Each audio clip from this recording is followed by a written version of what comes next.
Hoje eu vou mostrar para você como usar um plugin do SLint para verificar se a sua aplicação segue a regra de dependência da Clean Architecture.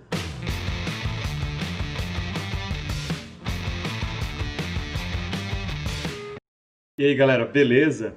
Antes de mostrar aqui como utilizar um plugin do SLint para verificar se a sua aplicação segue a regra da dependência da Clean Architecture, eu queria falar duas modificações que eu quero fazer lá na landing page do The Wise Dev, em particular na API que eu mostrei para vocês no último vídeo. A primeira é a seguinte, aqui no meu controlador, o que eu estou fazendo? Não sei se vocês lembram, mas num vídeo eu mostrei que quando um usuário já existe, o caso de uso vai retornar Existing User Error, certo?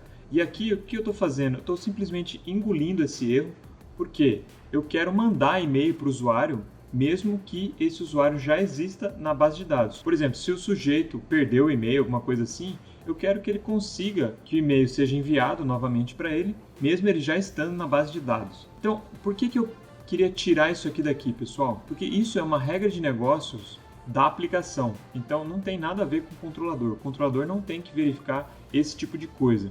Então, das duas, uma, ou eu vou colocar isso no próprio caso de uso aqui, certo? Então, em vez de retornar esse erro aqui, eu retorno OK, se o usuário já existe, porque eu de fato não estou fazendo nada quando o usuário já existe.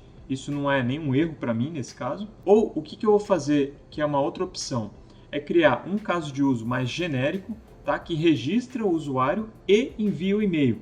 Então, ele vai ser um caso de uso que vai usar esses dois casos de uso. Ele vai fazer o papel do controlador aqui. Na verdade, isso aqui é uma coisa que eu não estou gostando muito, mas acho que não tem tanto problema, que o controlador ele está invocando dois casos de uso. Então, no caso, se eu fizer um caso de uso que usa os dois, eu posso fazer esse comportamento aqui nesse caso de uso mais genérico e chamar só esse caso de uso de mais alto nível. A segunda alteração que eu quero fazer é tirar todos os meus testes do código de produção e colocar numa pasta específica de testes. Eu já fazia isso quando eu usava o Java.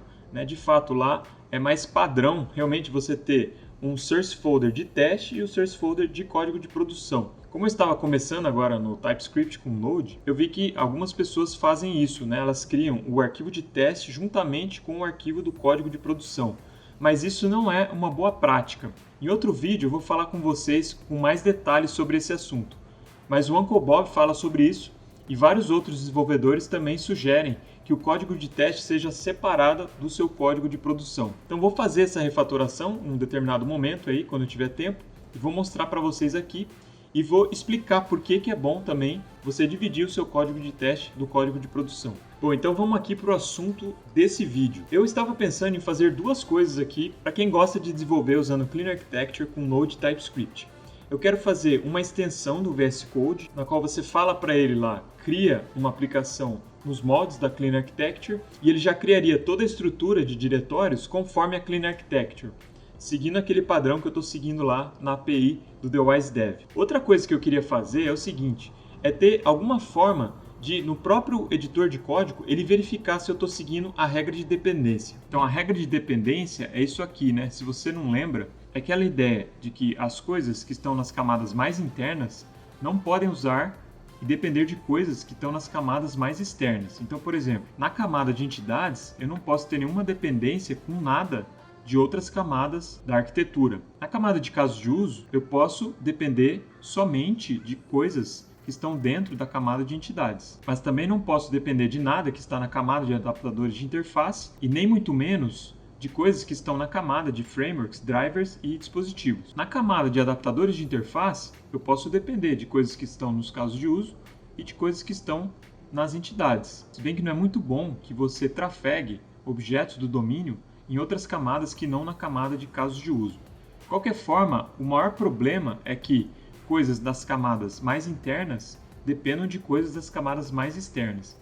Então, por exemplo, no controlador, não é bom que você dependa diretamente de coisas de banco de dados ou da própria web, por exemplo, do Express. Então, lá na nossa API, você pode ter percebido que o meu controlador ele não depende diretamente do Express. Ele depende de um HTTP Request e HTTP Response, que são genéricos. Então, essa é a regra de dependência. A dependência sempre segue essa direção. As coisas de mais de fora da arquitetura podem depender de coisas mais internas, mas não o contrário. Então, para fazer com que o meu próprio editor de código me ajude a verificar se eu estou seguindo a regra de dependência num determinado sistema, eu pensei em usar, por exemplo, o SLint, que é um linter, né, que você consegue fazer esse tipo de verificação. E aí a minha ideia era criar regras novas e fazer um plugin para que eu utilizasse o SLint para isso. Mas antes de criar esse plugin, eu fui dar uma olhada para ver se já existia, né, para não ficar reinventando a roda. E, de fato, existe esse SLint plugin Boundaries, que faz mais ou menos o que eu quero. Tá? Eu vou mostrar aqui para vocês, então, como é que eu fiz para configurar ele para funcionar na API do TheWiseDev. Então, eu fui lá e instalei esse SLint plugin Boundaries e configurei. Vou mostrar aqui para vocês, dá uma olhada. Então, a primeira coisa que você tem que fazer é instalar o plugin, né, com npm. Então, eu instalei aqui no projetinho da API do TheWiseDev. E depois você tem que configurar, então, no seu ESLint rc.json. Então aqui, o que você tem que fazer, né? Achei bem interessante esse plugin. Você tem que criar aqui, definir para ele quais são as suas layers da sua arquitetura. Então aqui eu criei entities, né, que é a nossa camada lá de entidades ou de domínio, use cases, que é a nossa camada de casos de uso, adapters, que é a nossa camada de adaptadores de interface, o main e o shared. Na verdade, o shared nem precisa pôr aqui, porque ele deixa em que você importe coisas do shared. Tá? Já verifiquei que se você importar coisas do shared, ele não reclama. E aqui você tem que definir aonde que estão essas layers. Tá? Então, no meu caso, estão em source/entities, né, as entidades, source/use cases e assim por diante. Então, essas são as configurações iniciais. Depois você pode colocar alguns arquivos para serem ignorados pelo linter, né? Então aqui no caso eu não quero verificar os meus testes. E depois você pode fazer o seguinte, ó, que eu achei a parte mais legal, né? Aqui eu vou definir de quais camadas eu posso importar coisas, né? De cada uma das camadas. Então, por exemplo, para a camada de entidades, eu só posso importar coisas da camada de entidades, né? Para seguir a regra de dependência. Para a camada de casos de uso, eu posso importar coisas de entidades e dos próprios casos de uso. Para a camada de adapters, as 3 camadas internas. Para a camada main, as 4 outras camadas, né? Que é o entities, use cases, adapters e o próprio main. E no shared eu posso importar coisas do próprio shared. O único chatinho aqui, pessoal, que vocês têm que tomar cuidado, que é o seguinte: ele não verifica o diretório base. Então, por exemplo, eu não posso ter arquivos aqui, módulos, dentro do use cases, nem dentro do entities direto, porque esses arquivos ele não verifica. Você tem que ter subdiretórios dentro de cada camada. Eu acho que é até melhor assim, porque fica mais organizado. Eu já fazia isso para os casos de uso, mas não para as entities. Então eu tive que criar um diretório user aqui para as entidades relacionadas com o usuário. Então repara, aqui dentro das entidades eu não posso depender de coisas externas, certo? Então, por exemplo, se eu pegar aqui no meu e-mail, né, que é uma coisa da camada de entidades, vamos verificar alguma coisa que eu posso tentar importar daqui. Vamos pegar, por exemplo, esse erro do controlador.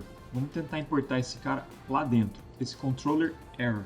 Então, se eu pegar, por exemplo, no e-mail e quiser importar esse controller error, então import controller error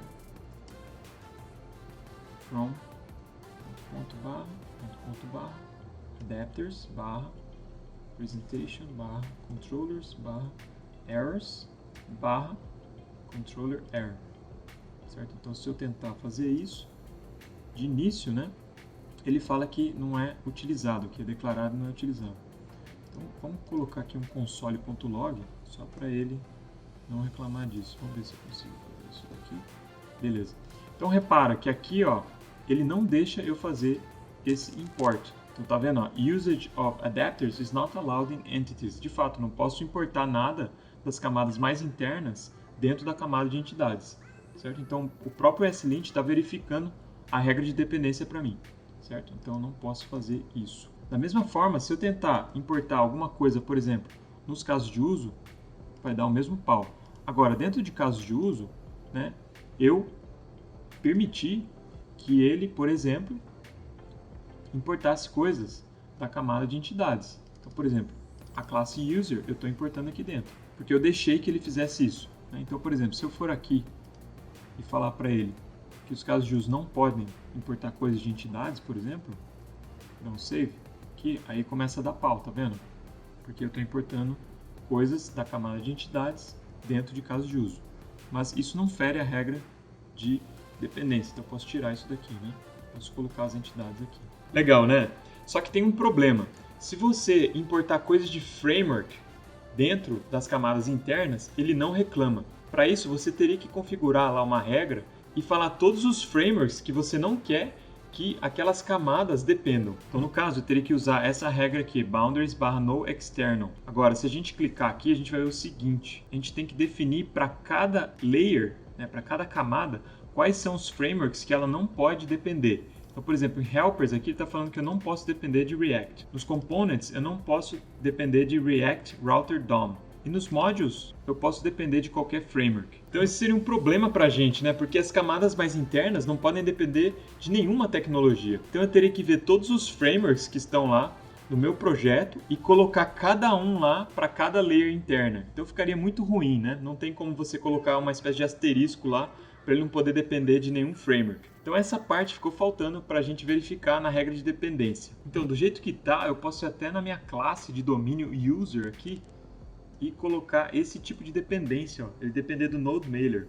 Então, por exemplo, aqui vamos só colocar um console.log, só para ele não reclamar que eu não estou utilizando o node mailer. Tá vendo? Ó? Ele não reclama aqui com o slint. Então para isso eu teria que ir aqui na configuração e colocar aquela regra lá, no external, né, e dizer, por exemplo, lá para o entities que ele não pode importar o node mailer. Mas aí ficaria muito ruim, porque eu teria que falar que ele não pode importar nenhum dos pacotes que eu estou utilizando na aplicação. Então essa parte ficou faltando. Quando eu tiver um tempinho aí, vou dar uma olhada para ver se eu consigo estender aquela regra lá, para ficar mais simples, né, para dizer que alguma camada não pode depender de nenhum framework. Se você quiser fazer essa alteração e fizer antes de mim, me avisa aí que eu vou utilizar. Por enquanto a gente pode usar o slint para verificar que pelo menos você não está importando coisas das camadas mais internas do seu próprio código. Já é alguma coisa, né? Então é isso, galera. Fiquem com Deus e até o próximo vídeo.